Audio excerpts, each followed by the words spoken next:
Daar kom vandag 'n oorwinning oor jou lewe in.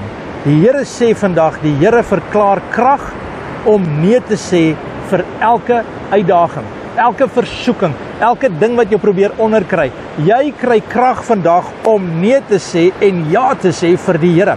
1 Korintiërs 10 vers 13 sê, God is getrou, wat nie sal toelaat dat julle bo julle kragte versoek sal word nie. Op hierdie oomblik bid ek dat jy krag deur die Heilige Gees sal kry. Krag om te kan sê nee vir daardie verkeerde emosies, nee vir die verkeerde besluite, maar dat jy ja sal sê op die keuses van die Here. Dat jy sal volhard. Die Bybel sê op 'n plek vir hy praat met die manne en hy sê, manne, wees manlik, wees sterk.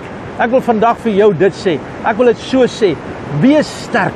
Wees die een wat vandag die keuse maak en sê, nee, ek gaan nie teruggaan na my ou lewe toe nie. Ek gaan nie die verkeerde besluite maak nie. Ek gaan nie weer in dieselfde groef verval as waarin ek altyd was nie. Ek is 'n oorwinnaar. Ek is meer as 'n oorwinnaar in Jesus Christus se naam.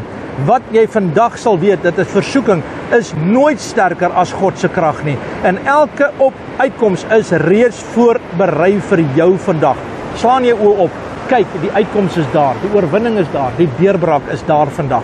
Mag ek vir jou bid vandag. Vader, in die naam van Jesus, dank ek U, Here, vir uitkoms. Ek dank U vir krag om nee te sê. En ek dank U vir die deurbraak in die naam van Jesus. Amen.